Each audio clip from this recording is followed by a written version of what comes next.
어떤 고통을 당할 때 내가 불평하고 불만만 갖는다면 그것은 그냥 고통이죠. 그러나 그 순간에 예수님께서 나에게 무엇을 바라실까? 이걸 묵상하면서 그분의 뜻대로 십자가를 진다면 이것은 하느님께로 나아가는 구원의 십자가가 될 수 있다는 겁니다. 우리는 예수님처럼 십자가를 져야 되죠. 왜냐하면 내 십자가를 지고 내 길을 가는 것이 아니라 그분을 따라가야 되기 때문입니다. 내 기분이나 내 생각에 빠져드는 것이 아니라 하느님께 나에게 바라시는 것. 그렇다면 하느님께 나에게 바라시는 것은 무엇일까요?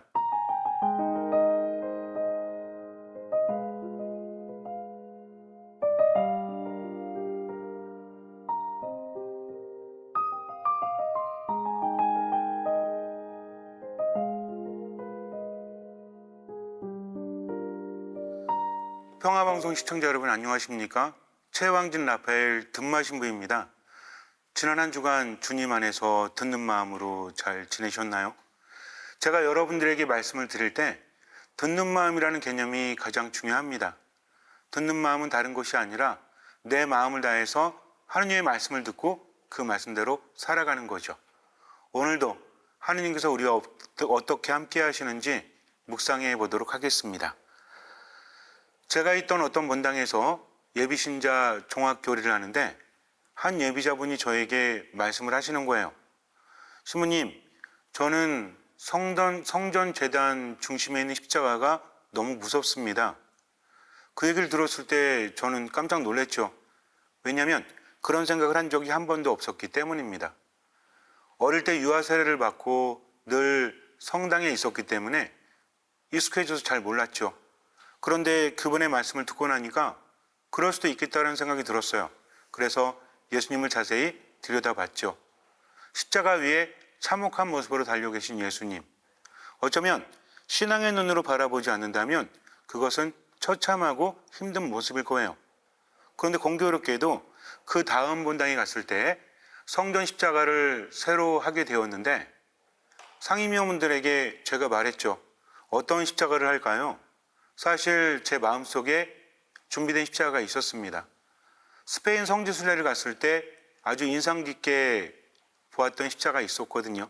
그런데 그 십자가의 사진을 보여드렸을 때 상임위원분들이 이건 아니다 라고 말을 하는 거예요.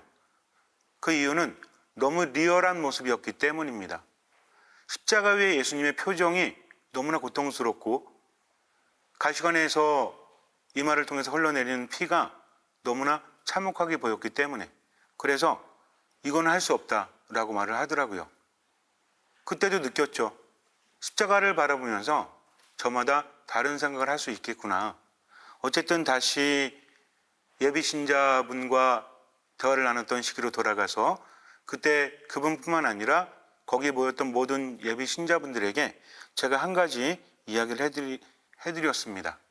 오늘 여러분에게 그 이야기를 해드리려고 합니다. 군대에 가면 여러 가지 모습들이 있는데 처음에 군대 들어와서 훈련을 받을 때 참 힘들죠. 낯설고 훈련도 힘들고. 그런데 그럴 때 사진 한 장을 꺼내 보면서 힘을 얻는 병사들이 많이 있습니다. 누구의 사진일까요? 애인 사진이죠. 애인 사진. 애인 사진을 보면서 힘을 내고 위로를 받습니다.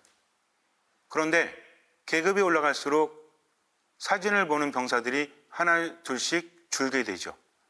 고무신을 거꾸로 신는다고 말하잖아요. 그리고 군화를 거꾸로 신는다고 말을 하기도 합니다. 시간이 흐를수록 서로 떨어져 있기 때문에 이제는 연인에서 그냥 멀어져 간 사람이 되어버리는 거죠. 그런데 유독 한 병사는 병장이 되었음에도 불구하고 매일매일 여인의 사진을 꺼내보면서 힘을 얻습니다. 주변 동료 병사들은 참 의아했죠. 아니 어떻게 저렇게 사랑할 수 있나. 얼마나 이쁘길래 매일매일 사진을 꺼내보면서 힘을 얻는가.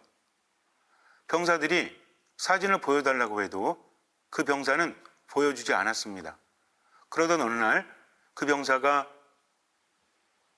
밖으로 나가는 그런 경우가 있었어요. 시간이 있었는데 부름을 받고 밖으로 나갔는데 그때 마침 사진을 관물대에다가 놓고 나간 거예요.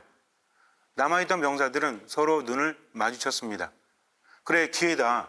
이제 여인의 사진을 볼 수 있구나. 모두가 그의 관물대 앞에 모였습니다. 그리고 사진을 꺼내서 봤죠.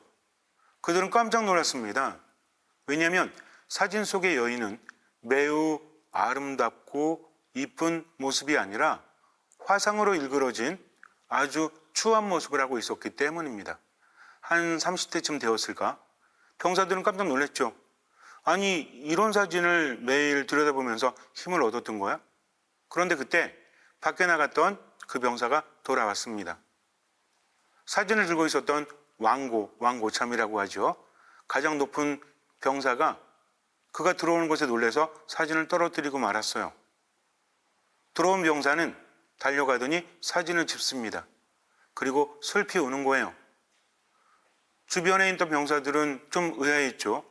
아니, 이렇게까지 슬프게 울 일인가? 그렇게 소중한 여인의 사진인가? 어쨌든 그렇게 울고 있는 병사를 달래면서 물었습니다. 아니, 이쁘지도 않은데 이런 여자를 사랑하는 거야? 그 병사가 말합니다. 이 여인은 세상 그 누구보다 아름다운 여인입니다. 이 여인은 제가 어렸을 때 화상을 당했는데 저를 안고 나오는 바람에 저는 무사했지만 이 여인은 화상을 입었습니다. 이 여인은 세상 그 어떤 여인과도 견줄 수 없는 나의 사랑하는 어머니입니다. 라고 말을 했다고 합니다. 그때서야 병사들은 모두 그의 마음을 알게 되었죠. 어쩌면 다른 사람들은 사진 속에서 화상을 입은 추한 여인을 볼지 모르겠지만 그 병사는 나를 살리신 사랑하는 엄마를 볼 수 있었다는 거죠. 이렇게 어떻게 보느냐에 따라서 많은 것들이 달라집니다. 성당에 있는 십자가도 마찬가지죠. 그렇습니다. 원래 십자가는 무서운 게 맞아요. 원래 십자가는 참혹한 게 맞습니다.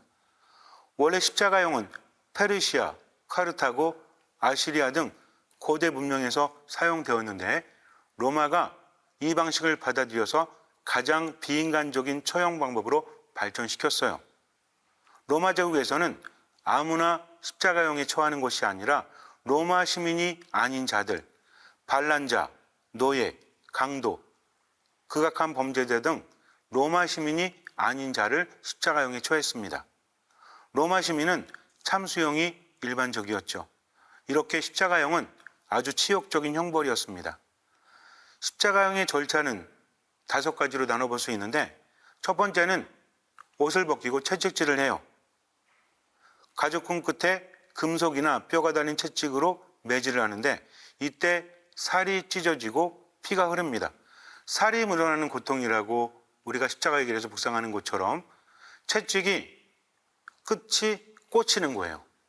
그리고 이것이 살을 파냅니다. 얼마나 고통스러울까요?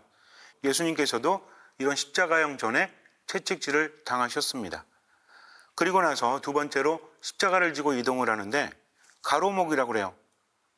파티블룸이라고 라틴어로 말하는데 가로로 된 거 있죠. 원래는 십자가 세로 가로가 있는데 가로로 된 것만 메고 골고타 언덕으로 올라가는 겁니다. 형정까지 걸어가서 거기에서 십자가형에 처해지는 거죠. 세 번째는 십자가에 못 박히는 과정인데 가로목과 세로목을 합치고 손목과 발목에 못을 박습니다. 보통 손바닥에 못을 박는 것으로 표현되기도 하는데 손바닥에다 못을 박으면 찢어지잖아요. 그러니까 손목에 가까운 데로 뼈를 뚫고 못을 박는 거죠. 그리고 나서 죽기까지 기다립니다. 이때 엄청난 고통을 당해요.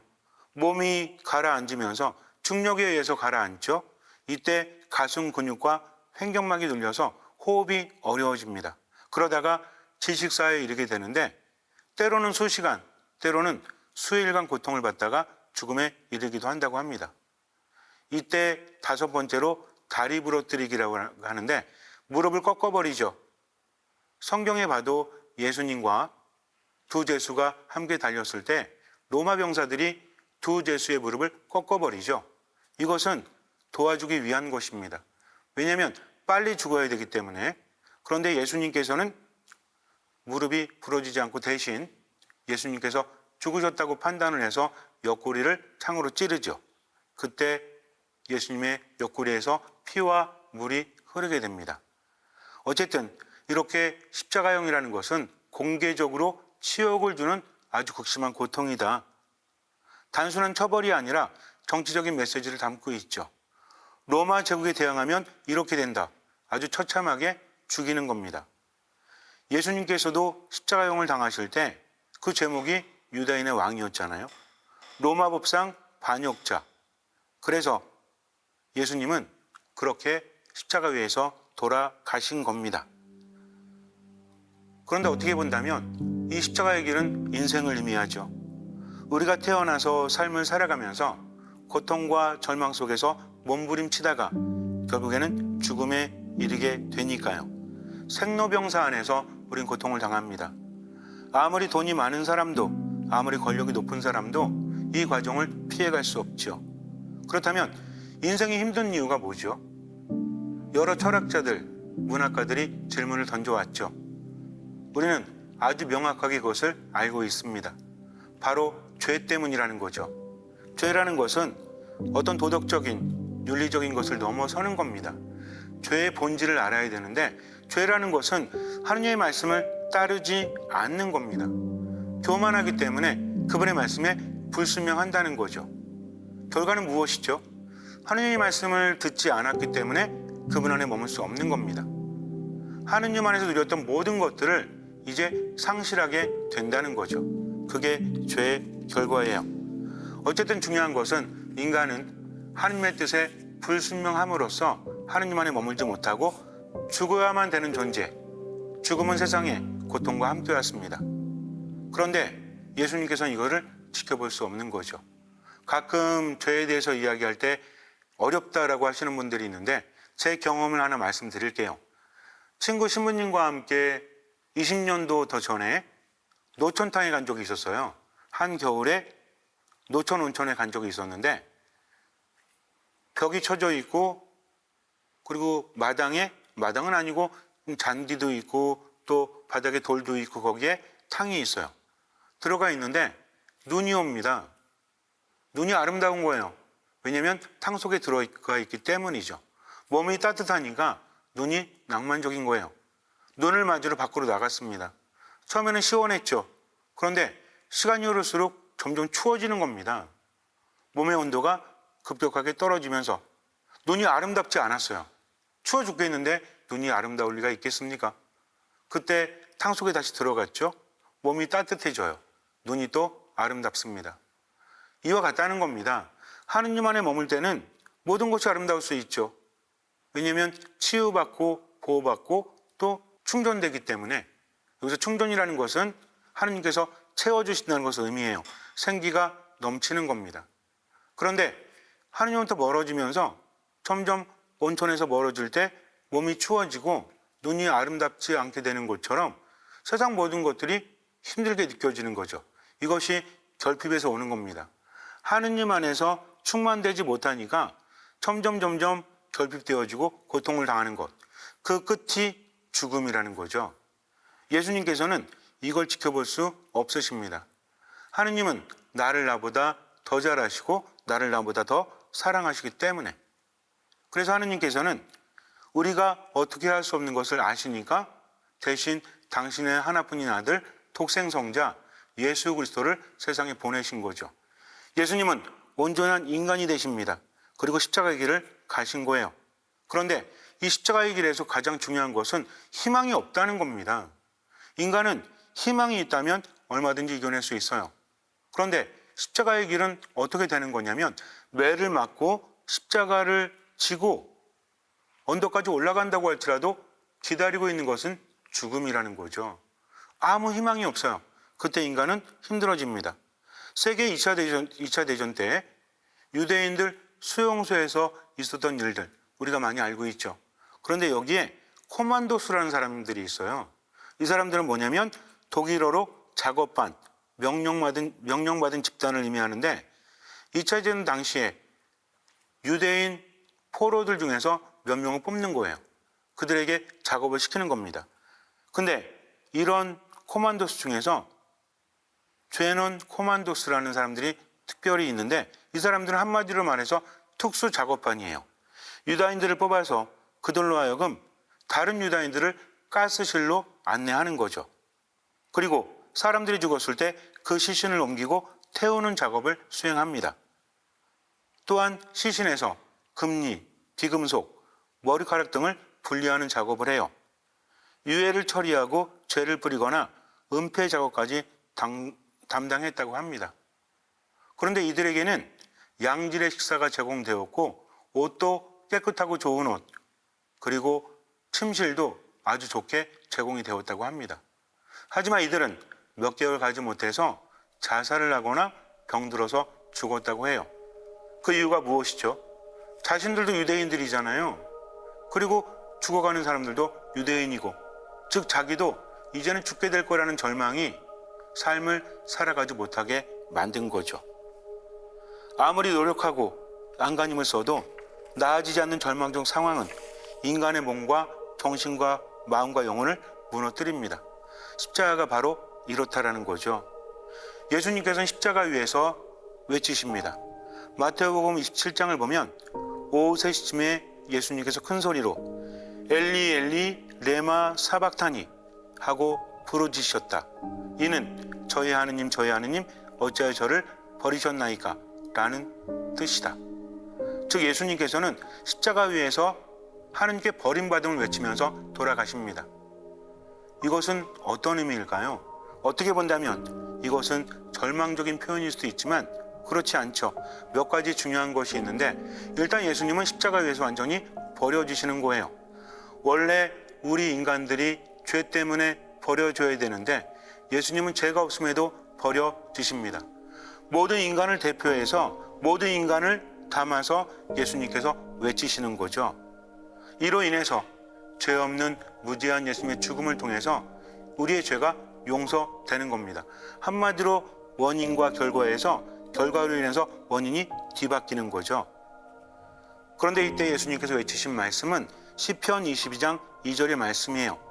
시편을 전체적으로 본다면 이후로 가면서 하나님에 대한 신뢰로 전환됩니다.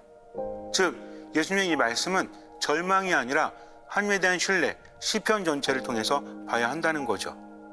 그리고 예수님의 죽음을 통해서 우리의 죄가 용서를 받는다는 것. 십자가의 의미가 변한 거죠.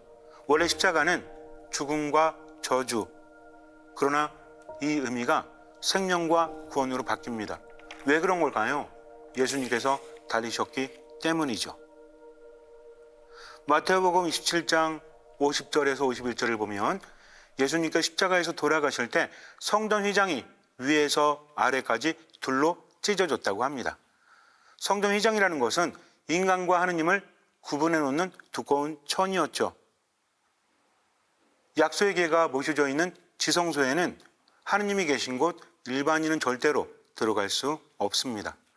오직 대사제만, 그것도 1년에 한 번 속죄일에만 들어갈 수 있었던 거죠. 그런데 이것이 예수님의 십자가상 희생으로 장막이 찢어지고 하느님과 우리가 연결이 되어진 겁니다. 교만과 불순종으로 죄를 지어서 하느님께로부터 너무나 멀어졌지만 이제 예수 그리스도의 겸손과 순명으로 하느님과의 길이 연결되었다. 우리가 하느님께로 갈 수 있는 거죠. 이제는 하느님의 은총 안에 직접적으로 머물 수 있게 된 겁니다. 예수님 말씀하십니다. 나는 길이요 진리요 생명이다. 나를 통하지 않고서는 아무도 아버지께 갈 수 없다. 신앙이라는 것은 십자가를 바라보는 것이 아니라 십자가 위에 예수님을 바라보는 겁니다. 병사가 화상을 입은 엄마의 사진을 보면서 위로받고 힘을 냈듯이 우리도 나를 나보다 더 잘 아시고 나를 나보다 더 사랑하시는 예수님을 바라보면서 치유받고 힘을 얻는 거죠. 예수님은 우리의 십자가도 바꾸십니다. 함께 하심으로 바꾸신다는 거죠. 우리에게 어떤 명령만을 하시는 것이 아니라 그분이 함께 하십니다. 임마누엘 하느님께서 우리와 함께 계시다. 예수님은 우리에게 십자가를 지라고 하시죠. 그러면 예수님께서 지신 십자가는 어떤 의미가 있을까라는 생각이 들 수도 있죠. 전혀 다릅니다. 예수님의 십자가는 하느님과 우리의 길을 놓는 연결하는 엄청난 십자가죠. 그 길을 갈 때 우리에게 필요한 게 나의 십자가라는 겁니다. 어쩌면 우리는 예수님의 말씀에서 부담을 느낄 수도 있죠. 왜냐하면 그분이 말씀하셨으니까 누구든지 내 뒤를 따라오려면 자신을 버리고 제 십자가를 지고 나를 따라야 한다. 마태복음 16장에서 말씀하셨으니까. 근데 여기에서 나의 십자가라는 것은 내가 질 수 있는 십자가죠. 나에게 맞춰진 십자가입니다.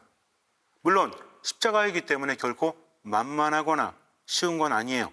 기본적으로 고통입니다. 그러나 중요한 것은 이 십자가를 지고 갈 때 우리는 보상을 받을 수 있다는 것이죠.